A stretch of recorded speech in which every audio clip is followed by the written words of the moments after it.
Buenas noches, bienvenidos a emunahoy.com. Vamos a estudiar hoy el capítulo 3 de Pirkei Avot y estábamos haciendo una pequeña introducción donde decíamos que la tradición es estudiar este libro entre Pesaj y Shavuot. Hay algunos que lo estudian inclusive entre Pesaj y Rosh Hashanah, como es la costumbre de Chabad.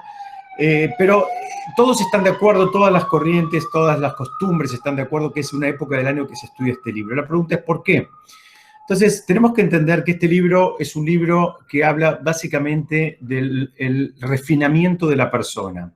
No van a encontrar a lo largo de este libro cosas que tengan que ver con alajot, todas cosas que tengan que ver con leyes, digamos, técnicas, sino que tiene que ver más digamos, está mucho más enfocado en el vínculo de la persona con el compañero y en el refinamiento de la propia persona. ¿Y por qué? Porque, digamos, ¿por qué en esta fecha? Porque ni bien salimos de Pesaj, empezamos la preparación para que para la próxima estación en el calendario judío, que es nada más y nada menos que la fiesta de Shavuot. Entonces, lo que estamos tratando de hacer es hacer ese refinamiento que nos va a hacer aptos como para recibir la Torá como corresponde. Y es por eso que en estas semanas habitualmente se estudian en todas las comunidades digamos, estas enseñanzas. Esa es una explicación. Hay otra explicación, es que además, dentro de este libro del Pirkei Avot, que la traducción semántica sería enseñanzas de nuestros padres, dentro de todas esas enseñanzas hay muchas que tienen que ver, les decía, con el vínculo, especialmente con el refinamiento del vínculo de la persona, digamos, entre las personas. No habla tanto, digamos, habla, pero está muy concentrado en el vínculo interpersonal. Y sabemos que en estas semanas que van entre Pesaj y especialmente el Lag BaOmer, son semanas, digamos, que tienen un tinte de duelo. ¿Por qué? Por la muerte de los 24.000 alumnos de Rabbi Akiva. Y uno de los principales motivos que encuentran nuestros sabios para la muerte de todos esos gigantes fue que tenían problemas en sus vínculos interpersonales. La explicación que da el Talmud es que dice que no se honraban los unos a los otros como correspondía. Entonces vienen después los sabios y dicen, bueno, si hubo un problema en esta fecha en los vínculos interpersonales, es en esta fecha que vamos a volver a estudiar todas cosas que tienen que ver con el refinamiento de la persona y especialmente el calibrado de los vínculos interpersonales. Entonces, esta es la introducción para saber por qué en esta fecha se estudia este libro. Van a ver que van a encontrar dentro de todos los shurim que hay ahora digamos, en las distintas plataformas de las distintas comunidades, van a ver que hay mucha oferta de propuesta de estudiar este libro, porque es justamente lo que se estudia en esta fecha. Nosotros tenemos una diferencia que donde la mayoría, cuando empiezan a estudiar, empiezan del capítulo 1, nosotros somos unos vivos bárbaros y vamos a empezar del capítulo 3. Les decía antes porque con un grupo de estudio que venimos, digamos, encontrándonos hace un tiempo largo, ya empezamos oportunamente el capítulo 1 y el capítulo 2. La buena noticia es que todas esas clases están grabadas y están disponibles, están en el sitio emunahoy.com o en Facebook /emunahoy. Entonces, si alguna persona quiere recuperar, esas clases están grabadas y disponibles en video para cualquiera que quiera acercarse. Entonces, vamos a empezar. Yo les voy a compartir la pantalla. Hasta ahora hablé como un lorito. Se terminó. Ya no los veo más. Un segundito.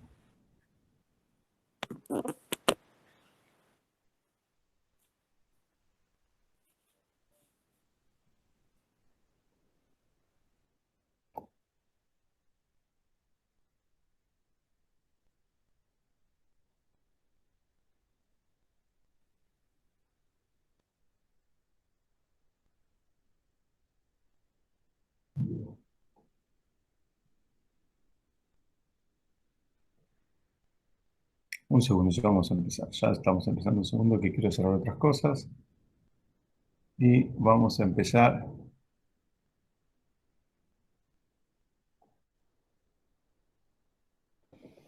Ahí estamos. Entonces les decía, vamos a estudiar el capítulo 3 y vamos a la primer Mishnah.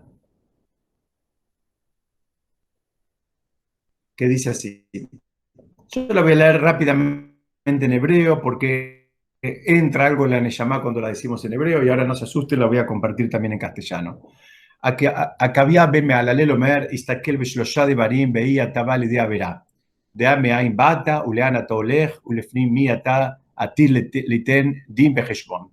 מאין באת, מטיפה סלוחה, ולאן אתה הולך, למקום עפר רימה ותולעה, ולפי מי אתה עתיד ליתן דין וחשבון, לפני מלך, מלכי המלכים, הקדוש ברוך הוא. Vamos ahora a una versión más amigable, dice, Acabía ben Mehalalel dijo, reflexiona sobre 3 cosas y no llegarás a las manos del pecado. Sabe de dónde vienes, a dónde vas y ante quién en el futuro habrás de rendir juicio y cuentas. ¿De dónde vienes? De una gota fétida. ¿Y a dónde vas? A un sitio de polvo, larvas y gusanos. ¿Y ante quién habrás de rendir juicio y cuentas? Ante el Santo Supremo, Rey de Reyes. Este es el enunciado que hace este sabio que se llama, les decía, Acabía ben Mahalalel.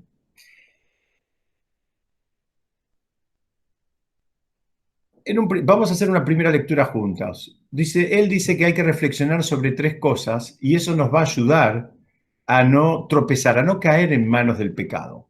¿Cuáles son esas 3 cosas? Vamos a verlas despacito. Dice, saber de dónde uno viene, saber a dónde uno va y ante quién en el futuro habrás de rendir juicio y cuentas.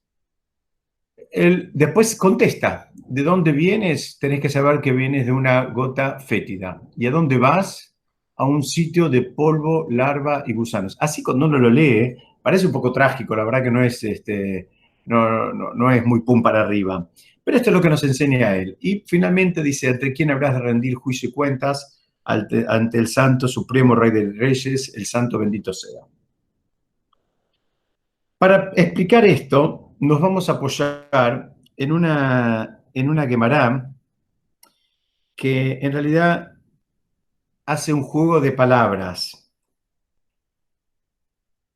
Y, digamos, y lo acompaña con unas enseñanzas del rey Salomón que están en su libro Coelet, en su libro Eclesiastés.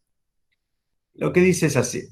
Dice, Usejor et boreja bimei bajureja. Has de recordar, estas son las palabras de Coelet, que dice, has de recordar a tu Creador en los días de tus mocedades, en tu juventud, mientras no vengan los días del mal y hayan de llegar los años en los que habrás de decir, no tengo en ellos deseos. ¿Qué está pasando acá? Acá está lo que dice, ahora dejamos un poquito por qué a vos y ahora vamos a meternos en Coelet, que apoyados en los sabios del Talmud hay como una suerte de paralelismo. ¿Por qué? El Talmud dice, mira,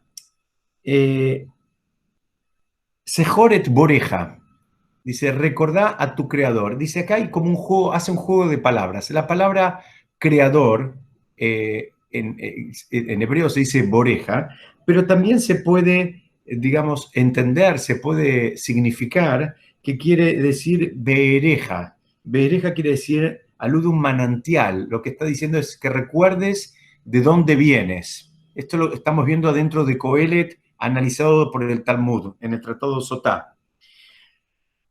Otra forma de estudiar la palabra boreja es, porque suena igual, en lugar de entenderla como tu creador, ahora la estamos entendiendo como tu pozo. Dice, ¿a dónde irás en el futuro? Nos guste o no nos guste, suena medio tétrico, pero todos vamos a terminar en un pozo. Y por último, la palabra boreja tiene su sentido literal, que es, la podemos, que es la traducción que tenemos acá en pantalla, que es la que trae la traducción de Coelet, que es la de tu creador. Entonces, la misma palabra puede denotar tu creador, tu pozo o tu manantial. Entendiendo por esto, de dónde venís, a dónde vas y, digamos, quién es tu creador.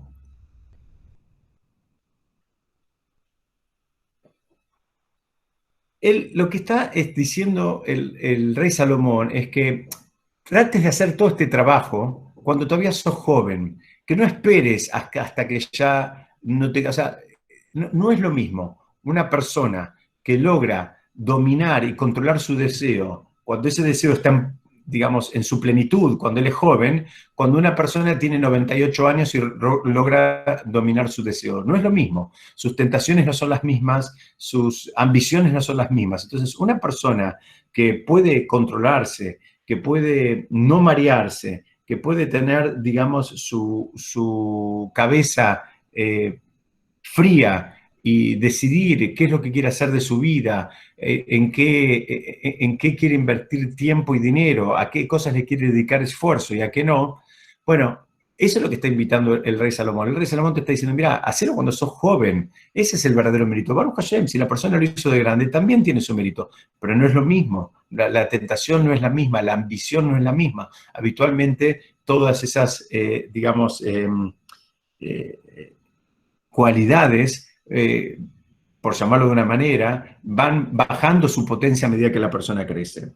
Entonces, el desafío es vencer al Yetzer Hará cuando está vigoroso, cuando digamos, está absolutamente encendido. Cuando la persona se encuentra más apagada que encendida, bueno, no es un gran mérito, porque así entiende un comentarista que se llama el Seforno. Él entiende cuando dice acá, cuando lleguen los años y los capaz de decir, no tengo en ellos deseo. Pues ya no le importa nada, ya no tiene gran deseo, ya no tiene digamos, grandes desafíos, grandes tentaciones. Entonces, esto es quise hacer una presentación, hay un paralelismo entre el rey Salomón, el hombre más sabio que habitó sobre la tierra, entre digamos, el enunciado de nuestra Mishnah. Y yo quisiera que me acompañen ahora y estudiemos un poquitito juntos. ¿Quién es el que dice esta Mishnah? ¿Quién es el protagonista? Se llama Akavia ben Mahalalel. Este es el nombre de él. Entonces, permítanme hacerles una pequeña introducción histórica. Dice que Akavia ben Mahalalel fue contemporáneo de Hillel, de las famosas dos grandes escuelas talmúdicas, la de Hillel y Shammai. Akavia ben Mahalalel vivió en la época de Hillel. De hecho, él vivió parte de su vida digamos, bajo la tutela de los sabios de la generación anterior a Hillel y Shammai, y después fue contemporáneo de Hillel y Shammai.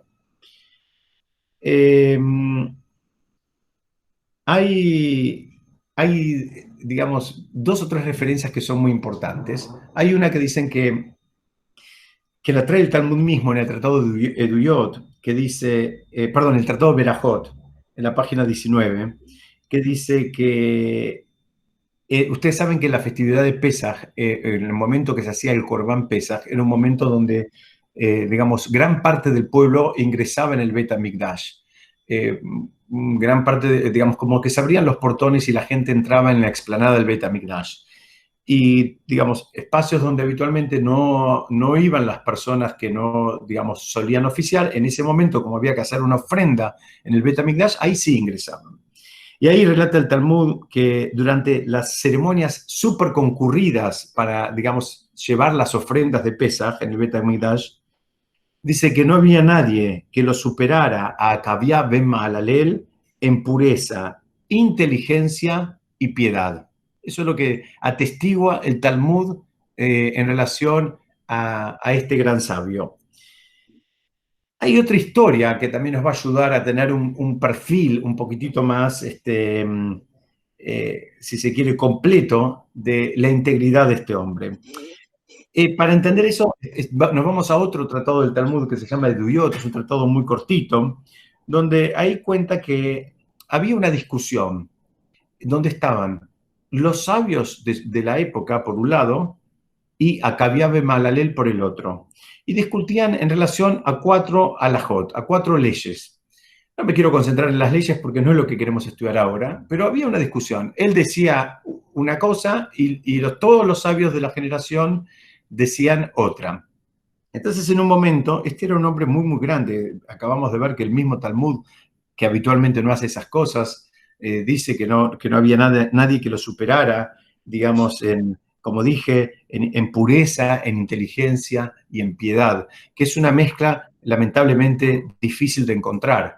Pero bueno, eso es lo que atestigua el Talmud. Entonces, ¿qué pasó acá? Pasó algo bastante peculiar. Dicen que los sabios de la época le dijeron a Kabiab Malalel, mira, retractate de esas 4 disputas que tenés y te vamos a nombrar, digamos, en una posición de privilegio, que vas a ser como en alguna medida vas a ser la autoridad rabínica de la época. Pero le pedían que él se retractara en su discusión. Y él les contesta que él prefería, digamos, quedar como un tonto, si se quiere, porque era una posición muy apetecible, pero no vivir el resto de su vida sintiendo que había, digamos, traicionado a sus ideales o traicionado lo que él creía que era correcto en pos de conseguir una posición. Esta es la historia, ¿no? Esta es la historia, a él le ofrecieron ser el Abed Din, sería la cabeza del tribunal rabínico, a cambio de que él, digamos, claudicara de esa disputa que tenía con los sabios de la época. Por supuesto, la historia es que él no terminó aceptando. Y hay un Tosafot Yom Tov en la Gemara que nos dice que esta historia nos enseña 2 cosas.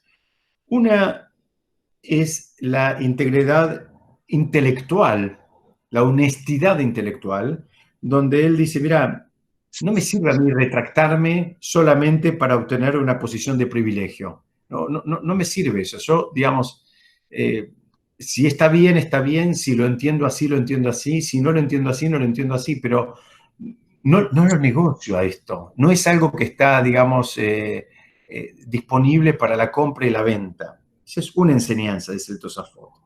La otra enseñanza es que dice que Akabiab Melel dijo, mira, aunque yo cambie de opinión, y aunque sea un cambio con sinceridad, supongamos que hago una construcción intelectual o me convencen, me demuestran que yo estaba equivocado. Supongamos que puede pasar eso. A veces las personas sostenemos una idea hasta que viene alguien y nos muestra pruebas contundentes, nos hace cambiar de opinión y bueno, ahora pensamos de una forma distinta, las personas evolucionamos.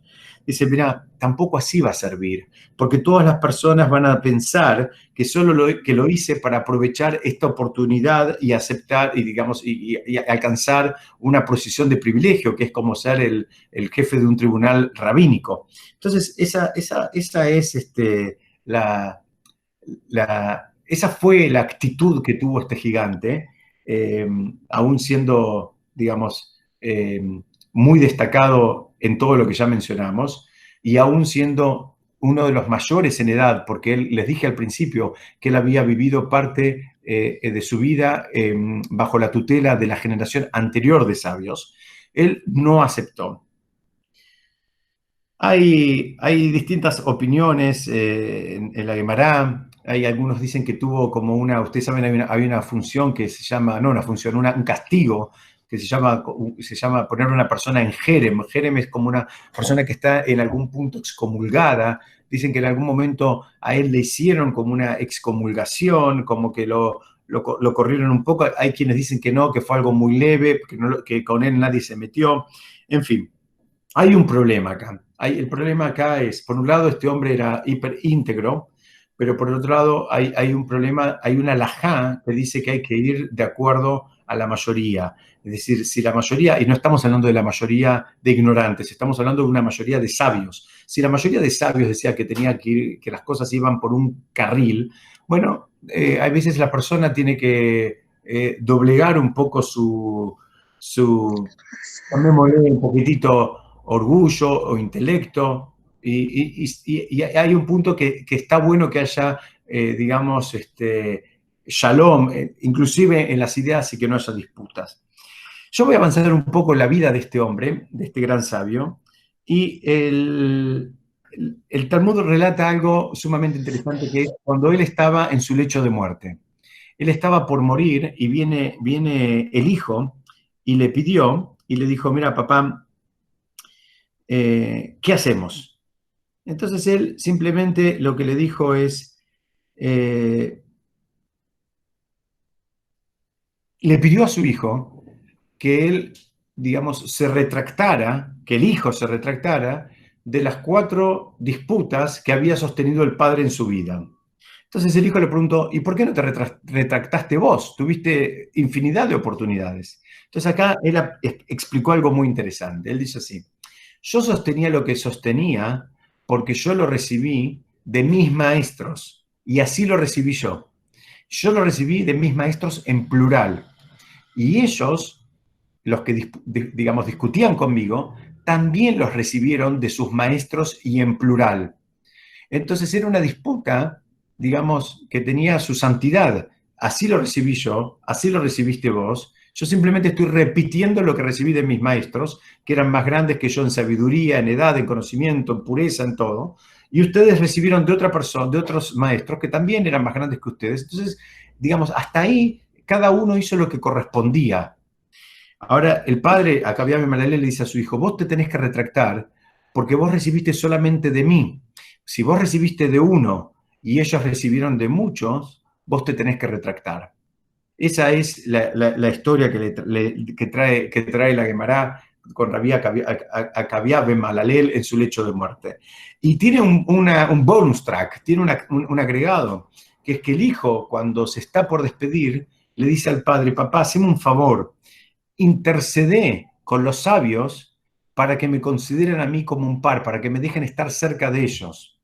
Y el padre le termina diciendo de vuelta que no estaba dispuesto a hacer eso. Entonces el hijo le dice, pero ¿por qué? ¿Hay algo malo en mí? ¿Ves algo malo en mí que digamos que no soy, en hebreo se dice Raúl, no soy apto como para estar entre los sabios? Y el padre le dijo, mira, no son los contactos, no son las frases que, digamos, las palabras que yo pueda decir las que te van a acercar o alejar de la sabiduría, sino que van a ser tus propias acciones las que te van a acercar o alejar de los sabios y de la sabiduría. Y no está en mí. No hay recomendaciones para estas cosas. No es algo que yo te puedo recomendar. No es un puesto en una oficina pública. Esto es una cosa que tiene que ver con santidad. Y si vos estás, digamos, a la altura, vas a acceder a esos ámbitos. Y si vos no estás a la altura, no vas a acceder. No es una recomendación. Estas son 2 historias que quería compartir de la vida de Akavia ben Malalel. El Rav Twersky, en su libro, él trae, estas son dos historias muy conocidas en el Talmud, y él trae, dice, después de volver a verlas y tenerlas frescas y haberlas repasado, la verdad que a todos creo que nos dan ganas de volver y ver de adentro qué es lo que nos quería enseñar una persona con semejante integridad, que, digamos, no sucumbió ni siquiera por el poder, ni siquiera por un puesto alto, ni siquiera por el honor, ni siquiera por su propio hijo. Entonces vamos a ver un poquitito de adentro de qué estamos hablando.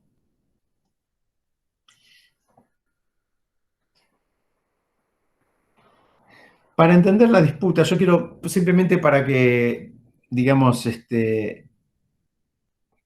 para no pasar de largo, que entendamos algunas cositas. Una de las disputas, una de las 4, era si una mujer conversa. Ustedes saben que hay una alajá que... Perdón, ¿me enchufas que...? Hay una alajá que a una mujer que está sospechada, digamos, de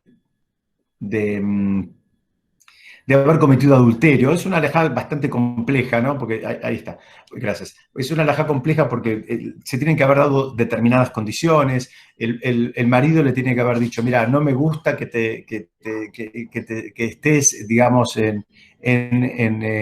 recluida en privado con fulanito de tal, que le has advertido, que ella siga haciéndolo, en fin. Tenía que haber una serie de condiciones.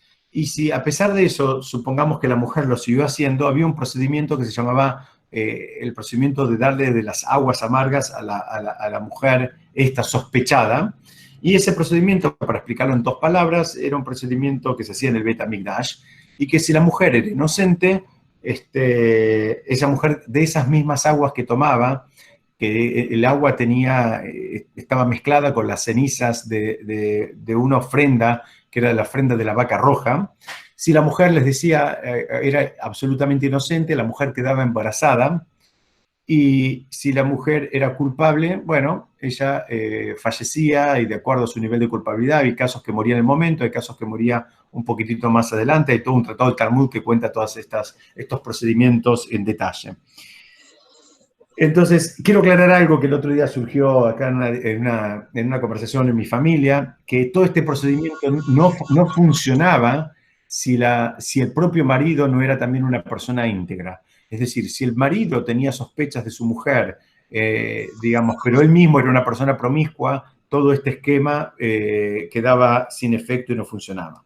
Acá yo quería compartir con ustedes una de las disputas, y es que el Rabí Acabia ben Mahalalel sostenía que, que sí, a una mujer que era conversa también se le hacía el mismo procedimiento. Y los sabios de la época sostenían que no. Entonces, Acabia ben Mahalalel, cuando escuchó que los demás decían que no, dicen seguramente dijeron que no porque los sabios de ellos habían sido Shemaiah y Abtalión, que eran, ellos mismos eran conversos, entonces que eran sabios de la generación anterior. Entonces dice, bueno, seguramente por eso ellos quisieron validar este procedimiento como que tuvo una actitud como un poquitito de alguien que tiene sospecha de la otra persona, digamos, y no de las ideas de la otra persona, ¿no? Los descalificó por esa condición. Entonces, eso el comentario fue considerado como un insulto a los sabios de la generación anterior, y les decía antes que fue, de acuerdo a algunas opiniones, digamos, eso generó una sanción disciplinaria. ¿Para qué nos relata el Talmud toda esta historia, ¿no? Que parece una historia media novelesca? ¿Para qué la relata? Para un lado, para el otro, acá es un gigante, acá se equivocó. Lo que nos está tratando de enseñar es que algo muy interesante, creo que lo podemos incorporar en nuestras vidas, que no hay favoritismos. Nadie tiene coronita. Podés ser un gigante, pero si en una oportunidad te equivocaste, punto. No pienses que porque tengas todos los otros pergaminos, el mismo Talmud atestigua que no había persona que te superara en pureza, en misericordia, en inteligencia, no importa, pero en este caso en particular te equivocaste. Bueno, te equivocaste. No hay favoritismo, no hay que, digamos, que acomodamos un poco la historia para que calcen. No lo vamos a encontrar eso, Baruch Hashem, en la Torá. Entonces, esto es lo que nos está enseñando el Talmud, para eso lo trae. No lo trae para hablar mal de él, nos trae, así dicen los comentaristas, para que aprendamos que la persona es responsable de lo que hace, independientemente de la espalda que tenga y de todos los méritos que pueda tener. Si en un momento se equivocó, tiene que rendir cuentas, tiene que disculparse, fue un exabrupto, se equivocó y seguimos adelante. Vamos a avanzar un poquitito y ponemos de vuelta la Mishnah para repasar, aunque sea la primera parte, cuando dice, reflexiona sobre 3 cosas y no llegarás a mano del pecado. Hay algo muy interesante que salta acá a la vista, y es, en ningún lugar dice, estudia Torah. En ningún lugar dice, hacé tefilá.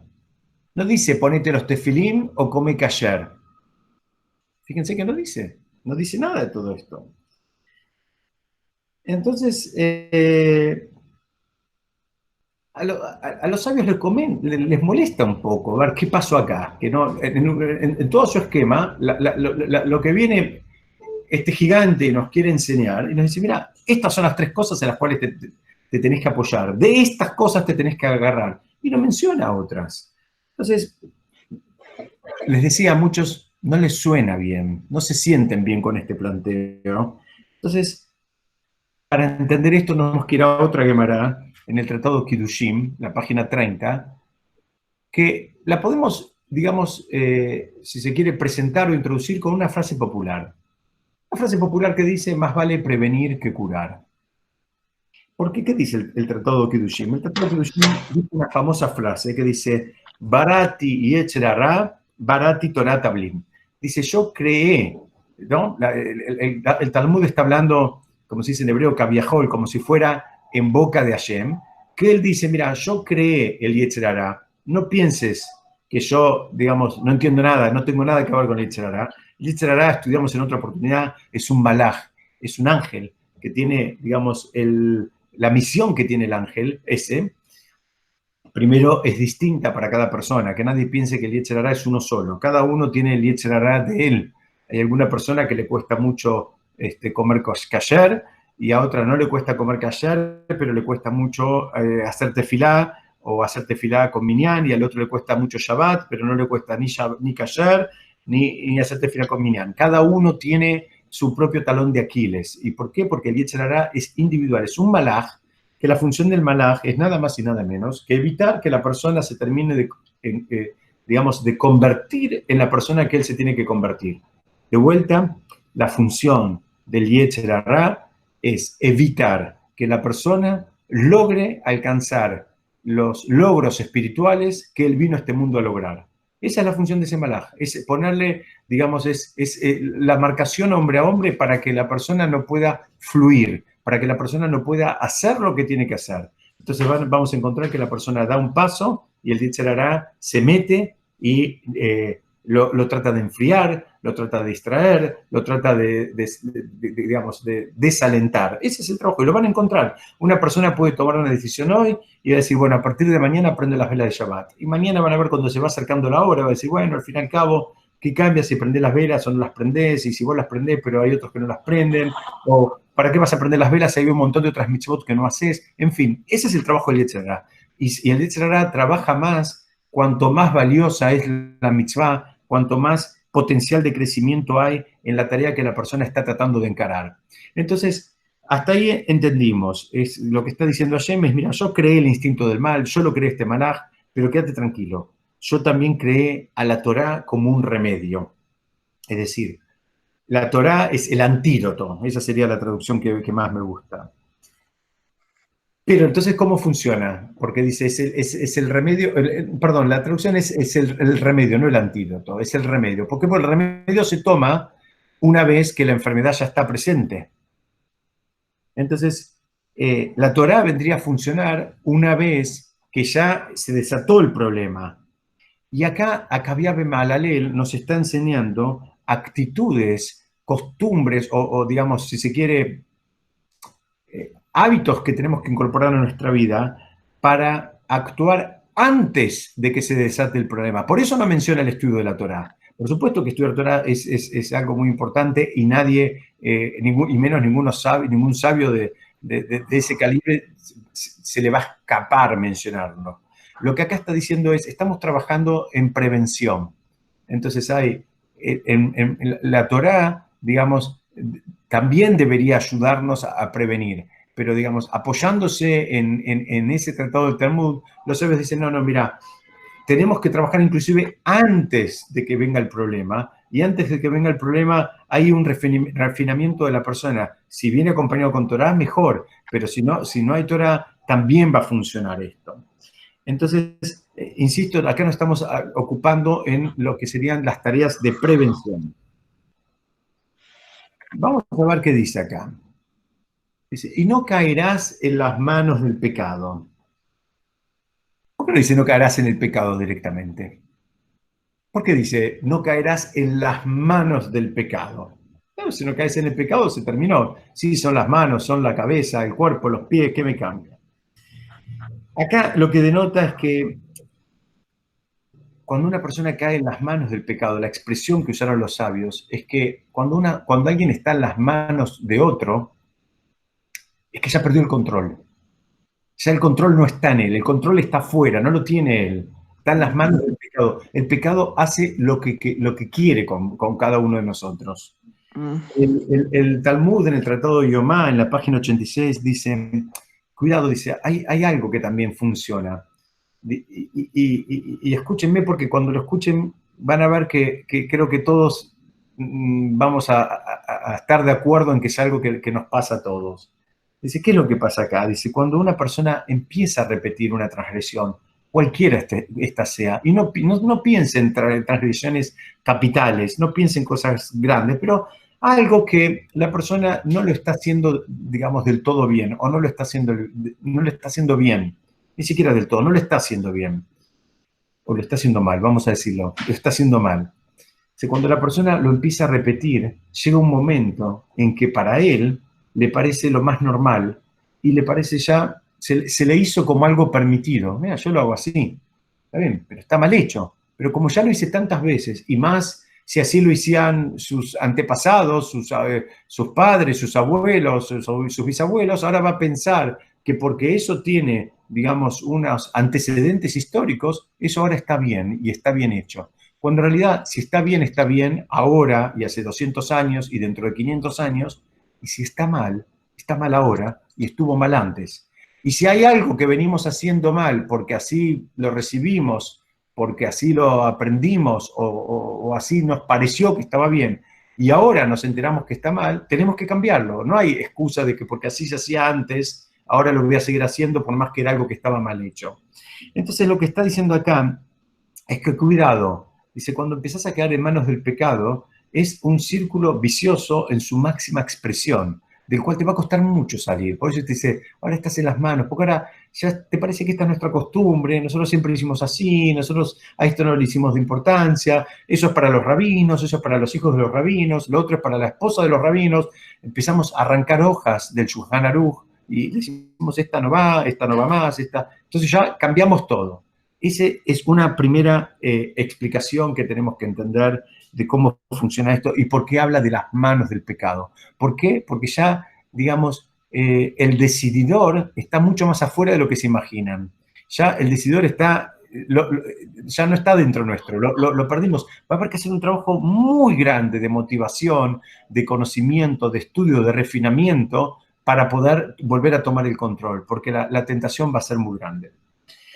Yo, cuando estuve preparando este shiur, entre los libros que consulté un libro sobre Pirkei Avot muy lindo que escribió el Rav Twersky. El Rav Twersky, yo lo mencioné ya en algunas otras oportunidades, es un Rav que viene de dinastías de Hasidim, pero a su vez él es psiquiatra y él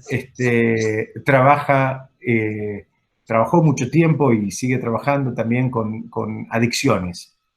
Y él comenta algo muy interesante cuando él dice que él se enfrenta a menudo con todos estos problemas de las adicciones y dice que en realidad cuando alguien trabaja con adicciones, y no piensen solamente en las drogas por esta imagen que estoy poniendo, puede ser cualquier otro tipo de adicciones, más livianas o más pesadas, dice, en general hay que terminar haciendo las dos cosas, hay que prevenir y hay que curar, ¿no? Es un ataque, digamos, en forma de tenaza al problema.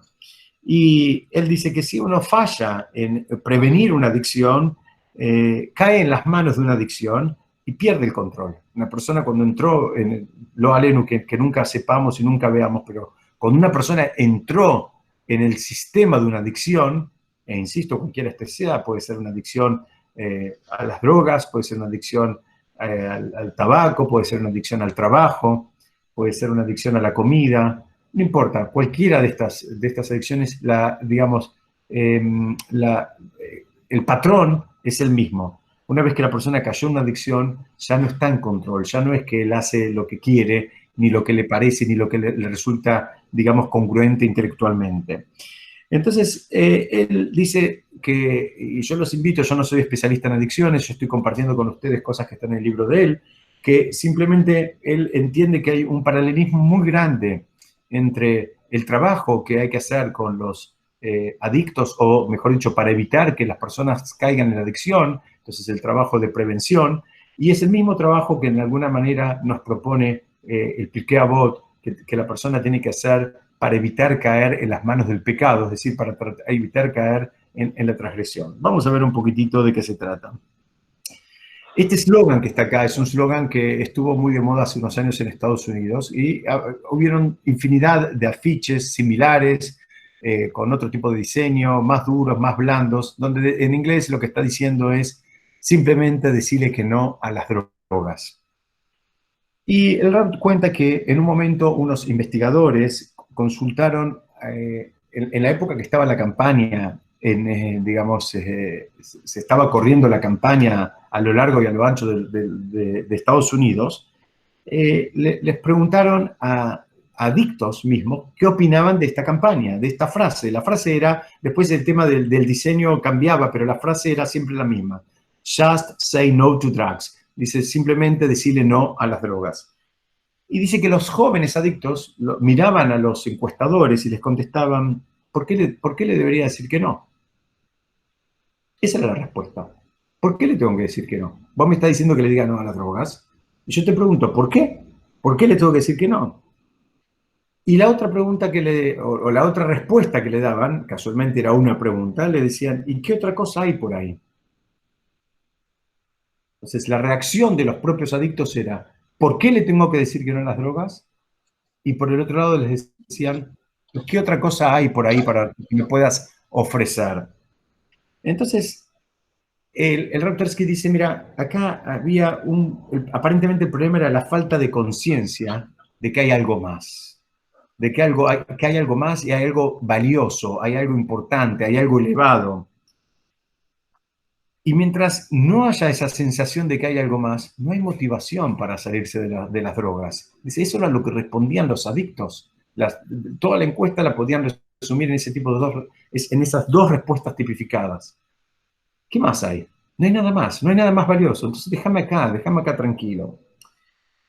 Las personas que están, digamos, permanentemente orientadas a recibir placer, tienen un alto riesgo de frustrarse. Si la persona todo lo que quiere es recibir permanentemente placer, pero a veces las cosas no salen como uno quiere, no siempre funciona, se pueden frustrar. Entonces, y hay personas que cuando se ven privadas, digamos, de alguno de los placeres materiales, por cualquier motivo, se desesperan. Ya el mundo se vino abajo, se desesperan por completo. ¿Por qué? Porque todo su esquema, digamos, es recibir gratificación inmediata y permanente. Y fíjense qué curioso, dice que hay personas que aún teniendo la posibilidad, y todos Baruch Hashem conocemos gente así, de acceder a un montón de placeres materiales, por supuesto no lo hacen, no se entregan a todos los placeres materiales habidos y por haber, porque entienden que muchos de esos son absolutamente superfluos y que digamos, no lo consideran como algo valioso. La gente a veces suele pensar, no, yo si tuviera la guita que tiene el otro, el dinero que tiene el otro, yo estaría, no sé, saltando de una reposera en otra o de un spa en otro, o etcétera, o etcétera, etcétera. Ahora, ese otro, cuando tiene el dinero, él, sí, está bien, 2 semanas por año se queda en una reposera, descansa, toma sol. El resto siente que hay otras cosas valiosas para hacer, hay otros desafíos, hay otras cosas donde vale la pena invertir el tiempo y el esfuerzo. Entonces, estamos empezando a entender acá cuál es el planteo que nos quiere, digamos, invitar a recorrer el Raptorsky. Y lo que está diciendo es, en definitiva, que hay una actitud que comparten los adictos y las personas que ceden ante las distintas tentaciones. Cuando hablo de tentaciones, me refiero a tentaciones que no están bien vistas por la Torá. Y ese paralelismo es que, digamos, que se puede, digamos, neutralizar en ambos casos con la percepción de que hay algo más,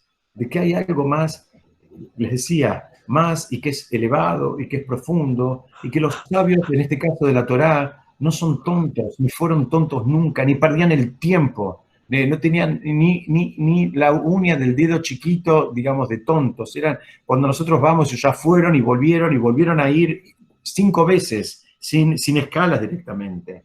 Entonces, el mayor problema, tanto de uno como del otro, dice Raptorsky, es que no entienden que hay un propósito en la vida. No entienden el propósito de la vida, no lo encuentran. No solo que no lo entienden, sino que no lo encontraron, no lo encuentran. Entonces, déjame acá que me sigo drogando y me quedo anestesiado porque no entiendo para qué evitar eso. Y por otro lado, nosotros, Baruch Hashem, tenemos el judaísmo y tenemos todo un concepto de que venimos al mundo y que tenemos un propósito y tenemos una misión y tenemos cosas que hacer. Y esas cosas que tenemos que hacer las podemos hacer solamente nosotros y nadie las puede hacer por nosotros. Cada uno de nosotros es único e irreemplazable. si no fuera así, no hubiésemos venido directamente. Si daba lo mismo que cada uno de nosotros venga o no venga al mundo, lo más probable es que no hubiésemos venido. Si vinimos es porque algo tenemos que hacer y algo importante tenemos que hacer. ¿Y saben qué? Hay gente que está esperando que hagamos esas cosas. Entonces, cuanto antes la persona se empieza a dar cuenta de que hay un propósito, de que hay un programa, de que hay una misión, de que hay un objetivo, de que hay desafíos por superar, bueno, ahora ya la cabeza debería estar un poquitito más enfocada digamos, en todo eso o en descubrir todo eso, porque todo esto que estoy diciendo es muy lindo, pero a veces lleva una vida a darse cuenta cuál es la misión de uno. No importa, eso será para otra charla si Dios quiere, pero por lo menos la persona ahora va a tener la cabeza un poco más, digamos, orientada a dedicarla a cosas valiosas en lugar de matar el tiempo, como habitualmente se dice. Entonces, siempre decimos lo mismo y yo lo repito porque a mí me sirve y espero que les sirva a ustedes también. No nos van a preguntar después de 120 años, cuando nos vayamos de este mundo, cuando lleguemos a las puertas del Gan Eden, no nos van a preguntar, che, ¿cuánto disfrutaste? ¿Cuánto la pasaste bien? ¿Cuánto descansaste? No nos van a preguntar eso. No, eso no es una prueba, digamos, que vinimos a pasar. ¿Tenemos que descansar? Sí, no hay ningún problema. Y no hay ningún problema con pasarla bien, no hay ningún problema. No hay ningún problema con tener momentos de ocio y momentos, digamos, de relajación. Pero la vida no es eso. Nadie vino al mundo a pasarla bien. No hay una mitzvah que diga, y disfrutarás, aunque sí tenés que disfrutar todo lo que haces. Pero no es una mitzvah en sí misma. Ese no puede ser el motor, el goce, el placer, el disfrutar no puede ser el motor. A veces hay que hacer cosas, y hay que hacer cosas y le tenés que poner el cuerpo. Y a veces son cosas que no son del todo agradables. A veces no son del todo cómodas siquiera. Pero las tenés que hacer igual. ¿Por qué? Porque tienen un propósito mucho más elevado, tienen un propósito mucho más, digamos, estudiamos hace poco, por ejemplo, cuando estudiamos para Pesaj, este concepto, lo podemos repetir para reforzar esta idea. Abraham, cuando, digamos, se presentaban distintas situaciones en relación al pueblo, Abraham siempre intercedió y negoció. La famosa historia de cuando Hashem le dice que va a destruir el pueblo, los pueblos de Sodoma y Gomorra, Abraham intercede y negocia con Hashem. Negocia donde le dice, bueno, si hay 50 sabios, hay 45, si hay 40, etcétera, etcétera. Ahí trae la Torah misma, relata toda esa ida y vuelta y esa negociación. Ahora en un momento a Abraham le dicen, tu descendencia van a ser esclavos en Mitzrayim, y Abraham no abre la boca. Y la pregunta es, escúchame, en el otro caso, por una gente perversa de ese pueblo, vos intercediste y hablaste y negociaste, tratando de evitar que se llegue a esa destrucción. Y ahora por tus propios descendientes te dicen, tu pueblo, tus descendientes van a ser esclavos en la tierra de Egipto, no abriste la boca. ¿Por qué? Porque Abraham entendió que ese bajar a la tierra de Egipto era un refinamiento que hacía falta para llegar al objetivo final, que era la entrega de la Torá. Entonces, cuando él vio un propósito al final del camino, él estuvo dispuesto, entre comillas, a pagar el precio de lo que costaba ese andar, ese transitar, que no iba a ser del todo agradable. Pero en realidad, mi maestro solía decir, dice, en realidad las cosas que realmente valen requieren de esfuerzo. No hay nada valioso de verdad que se adquiera sin esfuerzo. Sin esfuerzo, total. No existe eso, no lo van a encontrar. Si se adquiere sin esfuerzo, créanme que podrá ser cualquier cosa. Puede ser divertido, puede ser moderno, puede ser nuevo, no es algo valioso. Y si vamos a algo espiritualmente hablando, todavía requiere mucho más esfuerzo. La persona tiene que trabajar, la persona tiene que estar dispuesta así a doblegarse, a corregirse, a estudiar, a cambiar, a desaprender lo que ya sabe, que es mucho más difícil que aprender algo nuevo. Cuando uno tiene que desaprender, es un esfuerzo doble y triple que la persona tiene que hacer. Entonces ahora viene la pregunta, antes que me la hagan, ¿cómo se hace? ¿Cómo se hace para internalizar estos conceptos de que hay un propósito en la vida, de que hay una misión, todo lo que acabamos de decir? ¿Cómo se hace? Entonces, Akavia Bema Lalel nos enseña que debemos chequear de cerca. Istakel, istakel quiere decir, leistakel en lenguaje moderno quiere decir mirar, quiere decir ver, pero la traducción que la mayoría traen es reflexionar. La idea es observar, considera, observa con detenimiento, sería la traducción un poco más semántica, si se quiere. Porque si el objetivo de la vida es solamente experimentar placer, ¿saben qué? Dicen nuestros comentaristas, si ese es el objetivo de la vida, nos está sobrando el intelecto. Si todos vinimos a pasarla bien y el objetivo es pasarla bien y jajaja, ¿y para qué queremos la cabeza? Si la podemos pasar bien sin intelecto. Pero si tenemos el intelecto, muy bien, es porque algo tenemos que hacer con ese intelecto. Tenemos que encauzar nuestra vida en una dirección determinada. Los animales estarían más cercanos a lograr el objetivo que los humanos, si era pasarla bien. ¿Por qué? Porque los seres humanos somos mucho más propensos al estrés, al sufrimiento, a la depresión, a angustiarnos, a preocuparnos, a estar preocupados por lo que va a pasar dentro de 30 años, etcétera, etcétera. Es toda una tendencia que tiene que ver con el ser humano. Estudiamos en Sukkot, siempre se estudia este concepto. En Sukkot, la mitzvah de Sukkot es estar alegre 7 días. Y los sabios dicen, mira, tenés que saber que para el ser humano es mucho más difícil estar en modo alegre durante 7 días que estar en modo triste durante 7 días. Es un trabajo, no es tan fácil, parece un chiste, pero no es tan fácil, no es tan fácil. Entonces, hay el rey Salomón en Coelet, en el primer capítulo, en el versículo 18, dice, el que aumenta el conocimiento, también aumenta el dolor. ¿Por qué? Porque, digamos, ya tiene otra percepción de las cosas, ya tiene otra percepción de todo, del valor del tiempo, de las oportunidades perdidas, digamos, de los propios desórdenes, ya va teniendo otra conciencia. Entonces dice, bueno, eso genera un sufrimiento. Dice, una persona sana va a preferir el dolor de la sabiduría a la quietud de la ignorancia. La persona quiere saber, aunque le duela.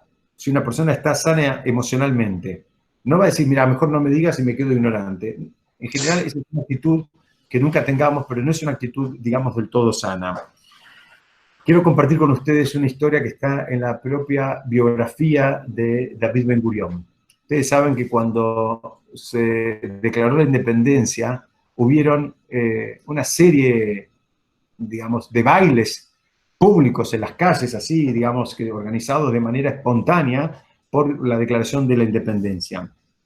Y la hija le pregunta a David Ben Gurión, David Ben Gurión no participó de esos bailes, David Ben Gurión se fue a la casa, y la hija le dice, ¿por qué? Dice, toda tu vida, él ya era un hombre grande, después Baruch Hashem siguió, digamos, en el gobierno un tiempito más, pero él, digamos, toda su vida, ustedes saben que él fue director de la agencia judía antes de la creación del propio Estado de Israel, una persona que le había dedicado a la causa judía gran parte de su vida. Dice, toda tu vida que hiciste esto y ahora que se consiguió la independencia, ¿por qué no fuiste a bailar? ¿Por qué no fuiste con la gente? ¿No fuiste a festejar directamente?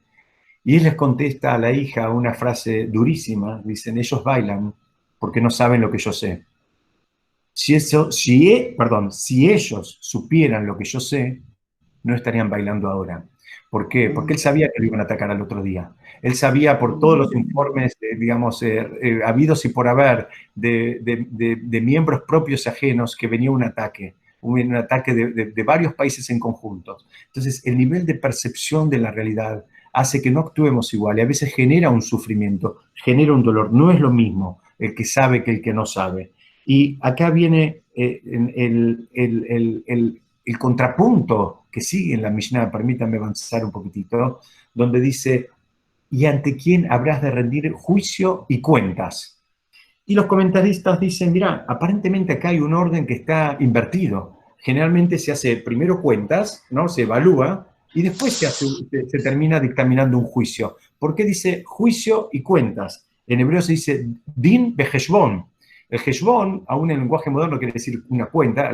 Pedir la cuenta en un restaurante se pide el heshbon o la heshbonit, pero, digamos, generalmente se hace primero la cuenta y después el juicio. Acá, ¿por qué dice vas a tener que rendir juicio y cuentas? Hay varias explicaciones para este supuesto orden inverso. El Gaon de Vilna dice, mira, son dos cosas distintas. todas las personas después de 120 años vamos a tener que rendir juicio. ¿Qué significa rendir juicio?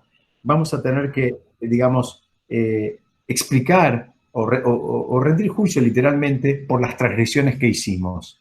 Entonces, eso es, a eso se refiere cuando dice din. Va a haber un din, un juicio por las cosas que hicimos mal o que podríamos, hubiésemos podido haber hecho bien y no las hicimos.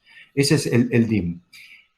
Y el Heshbon, la cuenta, se va a referir al mal uso del tiempo. Escuchen bien lo que estoy diciendo. Al mal uso del tiempo. Vamos a tener que decir, ¿por qué no hicimos determinadas mitzvot o por qué hicimos determinadas transgresiones?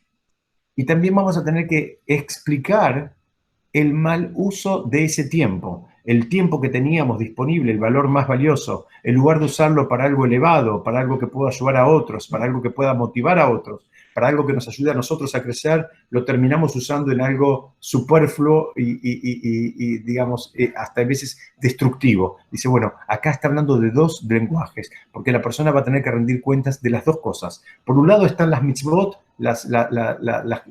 los actos, los preceptos que Hashem nos comanda que hagamos y que no hagamos, y por el otro lado está el uso del tiempo, el uso de los dones, el uso de los recursos, que si lo ocupamos como correspondía o no correspondía.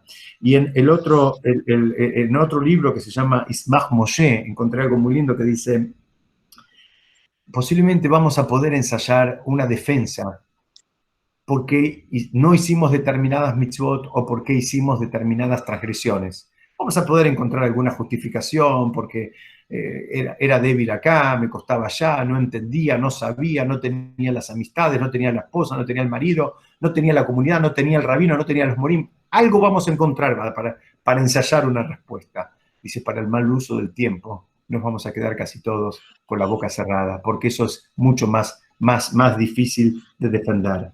Entonces, si avanzamos, dice la siguiente parte, cuando habla, decíamos, dice, cuando las brasas se están apagando, ya no es lo mismo, digamos, el calor que emana, el fuego que emana, no es lo mismo, nos van a terminar preguntando, bueno, ¿y por qué no te arrepentiste?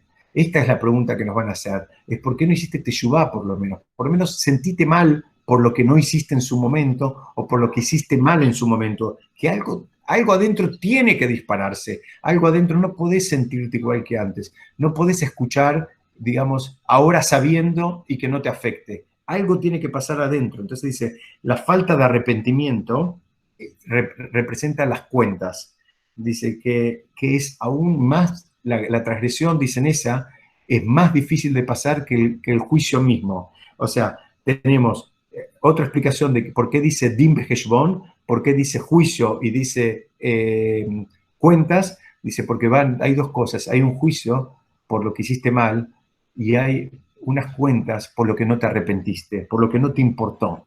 Para terminar, déjenme compartirles con ustedes la última idea que está apoyada también en el Talmud, que dice que la persona siempre debe verse como que él mismo y el mundo está absolutamente equilibrado. ¿Qué significa equilibrado? Equilibrado los actos de bien y lo contrario, entre las mitzvot y las transgresiones. Como que está todo absolutamente nivelado.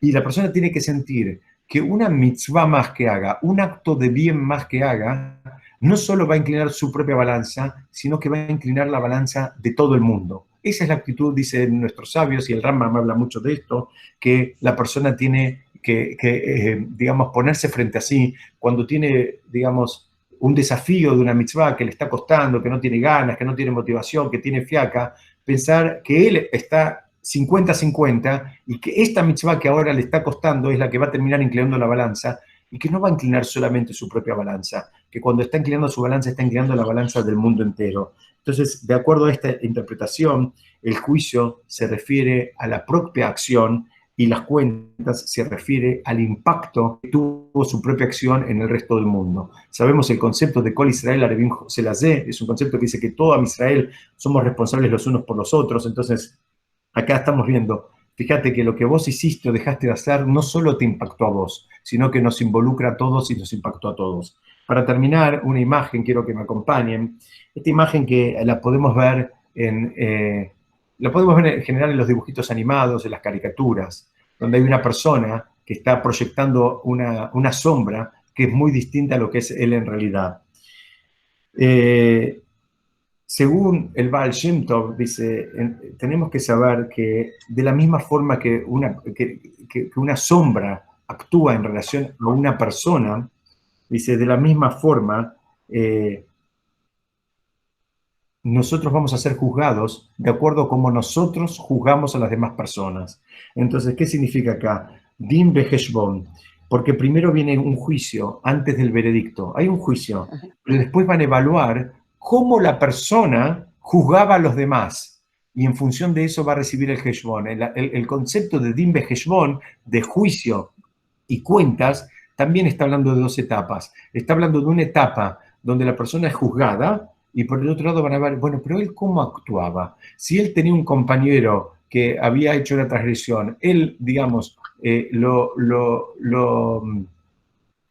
trataba de, y esto parece un poco naif, pero lo trataba de justificar, lo acompañaba, lo entendía, o le daba con un caño, perdónenme la expresión. Dice, bueno, mira, tenés que saber que ese sistema que vos usaste en tu propia vida es el sistema que van a aplicar para evaluarte a vos. Cuando vos veas una persona que llega tarde al Beta Knesset, vos, todos tenemos varias posibilidades de pensar. Podemos pensar que es un dormilón, podemos pensar que es un fiaca, podemos pensar que no le importa nada, o podemos pensar que estuvo ocupado en otra mitzvah, que estuvo ayudando a otra persona, o que, insisto, que tuvo algo prioritario, inclusive desde el punto de vista espiritual. Bueno, esa actitud con la cual vos te manejaste en vida y juzgaste a los demás, dice, va a ser la actitud que van a tener para con vos. Así como una sombra no puede reflejar algo distinto a lo que hay en la persona, dicen, ese heshbon, esa cuenta que van a hacer arriba, no va a ser otra cosa distinta que lo mismo que vos hiciste acá abajo. Bueno, muchas gracias a todos por escucharme. Esto es lo que yo quería presentar. Yo ahora voy a, si quieren, abrimos un poquito los micrófonos por si alguien quiere hacer alguna pregunta, algún comentario. Estoy disponible. Y si no, Besat Hashem, paso un aviso. Vamos todos los jueves a seguir estudiando en este horario. Vamos a seguir avanzando con este mismo libro, si Dios quiere, como veníamos haciéndolo presencialmente en su momento.